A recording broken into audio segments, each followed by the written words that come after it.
plane crash, is there a solution to avoid another tragedy? Plus, will Bergdahl charges change White House Gitmo plans? Next, cost of freedom. Want the newest movies without the wait? Get them at the touch of a button with Movies on Demand from Cox Advanced TV. He was a rebel who became a champion. He was a soldier who became a survivor. Who is the Olympic athlete? You are nothing. Experience the most incredible and uplifting true story of all time. Why don't they have like another site? The best way to rent movies Okay, is give Movies me on another Demand from $1 anyway. Cox I don't Advanced want TV. another site. Owning a business is tough. You don't have any and some fucking people love to point $1 that out. I really don't see you as a business owner. More of a business worker. But with GoDaddy, you can get a Okie domain dokie, and fine. website so you can Women's succeed Ignites. despite the doubters. Every trade Men's needs a Illusions. caboose.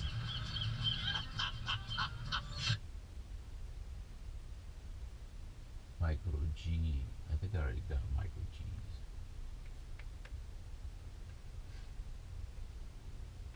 Charged with desertion. Bergdahl was the only U.S. soldier missing in Afghanistan, so bringing him home was an important part of ending that war. Well, the war is winding down, but the legal battle over Bergdahl is just beginning. Sergeant Bo Bergdahl is facing the possibility of life in prison. He abandoned his post in Afghanistan and was held captive by the Taliban for 5 years. Well, now Bergdahl is being charged with desertion. Bergdahl did not want to see his parents, and those platoon mates he had left behind began publicly criticizing Bergdahl and are telling us now the charges are not harsh enough. But where was the mainstream media all along? Joining us now to analyze from Washington, Howard Kurtz, the host of Media Buzz, which airs Sundays at 11 a.m. Eastern right here on Fox News. Howie, were they there all along, or were they absent and they're just jumping on the bandwagon now? Now, they weren't AWOL, as it turns out. I went back and looked at transcripts and videos, and within 24 hours of the White House announcing Bergdahl's release, the Washington Post, then AP, and then NBC a couple days later were all reporting on the desertion question, and in some cases interviewing fellow platoon members of Bo Bergdahl who said that he had walked away from his post. I think part of what went on here, Eric, is that journalists felt bamboozled by the initial White House whitewash, the feel-good ceremony and the trotting out the parents and Susan Rice saying he'd served with honor and distinction. Clearly, that wasn't the case. So they put the story out there originally, which they had to. I mean, that's a layup. But did they follow up? I know we followed up. I know I've been on plenty of shows on the 5 talking about what a screw-up deal this was, how these Taliban commanders may go back to the fight and have gone back to the fight in some cases. Didn't recall seeing that in mainstream media. You know, they did follow up for a while, but as with all stories, What do you think? they You tend have to say that they don't have a lot of new information. What was really interesting, Eric, was last January when on The Factor, retired Lieutenant Colonel came out and said he had information that Bo Bergdahl was going to be charged with desertion by the Army. NBC reported the same thing, and the Pentagon said, oh, this was patently untrue, and CNN had a kind of a mocking report saying this was an inflammatory Fox News segment and an anonymously sourced NBC News story. Well, you know, it doesn't look so inflammatory today. Not at all. And I remember that. There was a huge uproar after that. That was Colonel Schaefer, if I'm not mistaken. And he said it. And then the left, or the mainstream media and the left, they threw a huge uproar. And then Colonel Schaefer came back on and said, no, I know what I'm talking about. And now all these months later, he's vindicated. I also think a turning point, as some of these soldiers came forward, was when 6 of them went on Megyn Kelly's show, and she said, who here thinks Bo Bergdahl was a deserter? Everybody raised their hands. And, you know, Chuck Todd reported last year on NBC that the White House was surprised by the negative tone of the coverage. They viewed it as a swift boating. This is not a swift boating, of course, referring to the 2004 orchestrated campaign against John Kerry. These soldiers who were genuinely upset and outraged, they allowed their names to be used in quotes. They went on camera. They were telling the truth. They didn't have a political axe to grind, and I think journalists did their job by giving them a forum, and we see now where the Army investigation ultimately went. What about the tone? How the tone of these reports? I mean, clearly some of the things we talked about earlier in the show was almost like, hey, Bergdahl has already served his time, kind of downplaying the enormity of it.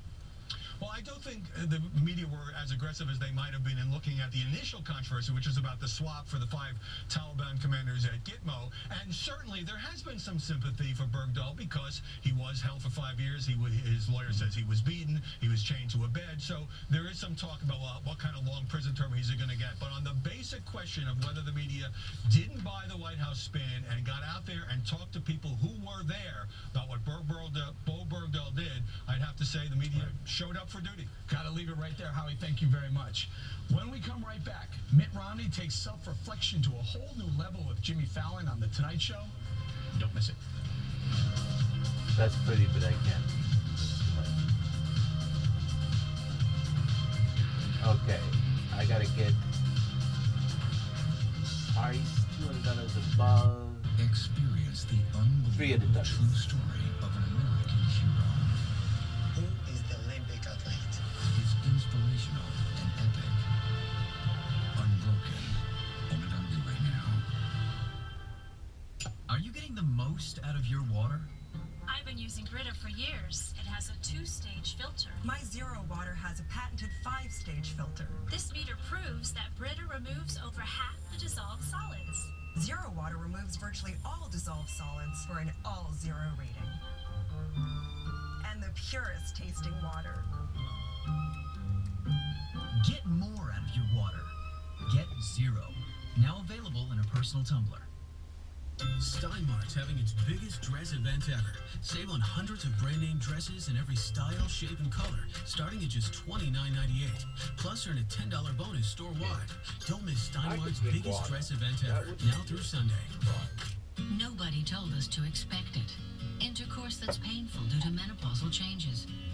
It's not likely to go away on its own. So let's do something about it.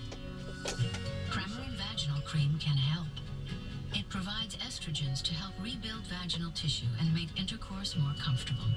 Premarin Vaginal Cream treats vaginal changes due to menopause and moderate to severe painful intercourse caused by these changes. Don't use it if you've had unusual bleeding, breast or uterine cancer, blood clots, liver problems, stroke or heart attack, are allergic to any of its ingredients, or think you're pregnant. Side effects may include headache, pelvic pain, breast pain, vaginal bleeding, and vaginitis. Estrogens may increase your chances of getting cancer of the uterus, strokes, blood clots, or dementia. So use it for the shortest time based on goals and risks. Estrogen should not be used to prevent heart disease, heart attack, stroke, or dementia. Ask your doctor about Premarin Vaginal Cream. Before we go tonight, Mitt Romney bowed out from a 2016 presidential run, so he's found some time, a little free time to do a little personal reflection, so to speak, on The Tonight Show with Jimmy Fallon. All right, Mitt. One last look before showtime. Looking good, Mitt, man. Ready for the big interview? Well, actually, I'm a little nervous. Jimmy's probably going to ask me why I decided not to run for president. What should I say? Just tell them you enjoy the freedom. You get to sit back and relax, golf all the time, go on vacation whenever you want, a.k.a. be president. Good one, me. Well, you know me. I love to laugh. Ha, ha, ha, ha. By the way, I gotta ask, are we still scheduled to box Evander Holyfield? I mean, what are we thinking? Don't worry. It's all in good fun. It's for charity. What's the worst that could happen? That's true. I guess it won't be the first time we lose to a black guy. Now, where was that in 2012? Things might be different for us right now. That's it for us tonight. Thanks for watching. I'm Eric Bowling in for Bill O'Reilly. And please remember, the spin stops here because we're looking out for you.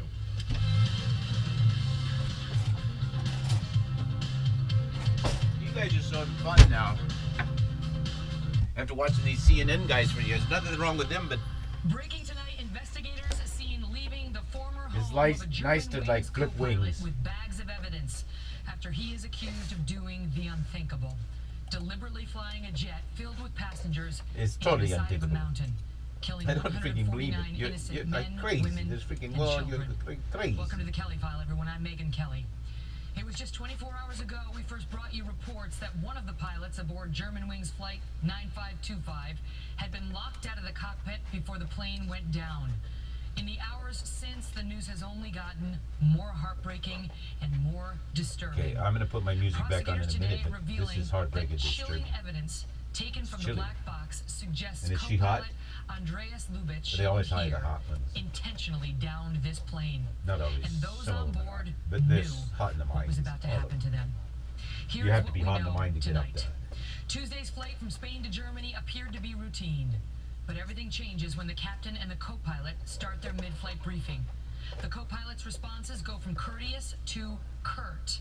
As the plane reaches its cruising altitude of 38,000 feet, the captain leaves the cockpit, presumably to use the restroom. He puts the co-pilot in charge, sealing the victim's fate. The co-pilot apparently locks the door and locks the keypad that would let anyone back in. Reports indicate tonight that the autopilot is also reprogrammed at this time to alter the plane's altitude from 38,000 feet to 100 feet, sending the jet and all on board on an 8-minute dive towards certain death. At first, the captain is seemingly unaware of what is happening. He tries knocking on the cockpit door to get back in, but he's met with silence. Here's the prosecutor today. He had no reason to not respond to the tower who was questioning his lost altitude. He had no reason to tap in a code which would then respond to the other airplanes who were trying to contact him. In principle, for now, you know, I'm reminding you, it's only 48 hours. He was breathing normally. It wasn't the breath of someone who was struggling. The captain starts banging on the door. Emergency alarms start to sound. Pleas from air traffic control go unanswered. Finally, the passengers start to realize what is about to happen. That they are being murdered. Their cries of terror reach the cockpit recorder, and as for the co-pilot, he remains calm. He didn't say a single word. It's total silence. I think the victims only realize at the last moment because on the recording you only hear the screams literally on the last moments of the recording. The plane hit the ground at more than 400 miles per hour. Death was instant. As of now, authorities suggest there is no indication this is linked to terrorism. What it is? Mass murder.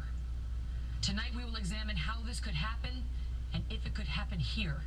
But we begin with Trace Gallagher, reporting from our West Coast newsroom on what we have learned about this co-pilot. Trace?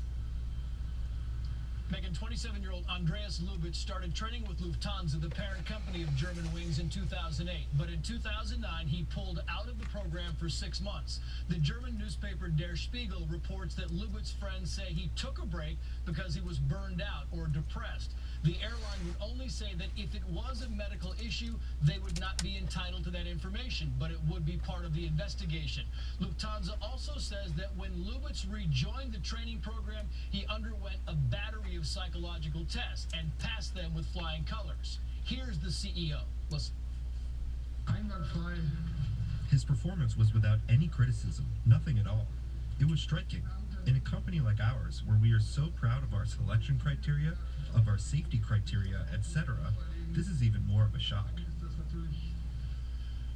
And because Germany doesn't have a lot of private pilots, the airlines recruit their pilot candidates directly out of college, then bring them up through the system, which includes instruction at an airline training center near Phoenix, Arizona. That training center would not talk to us about the time Lubitsch spent there.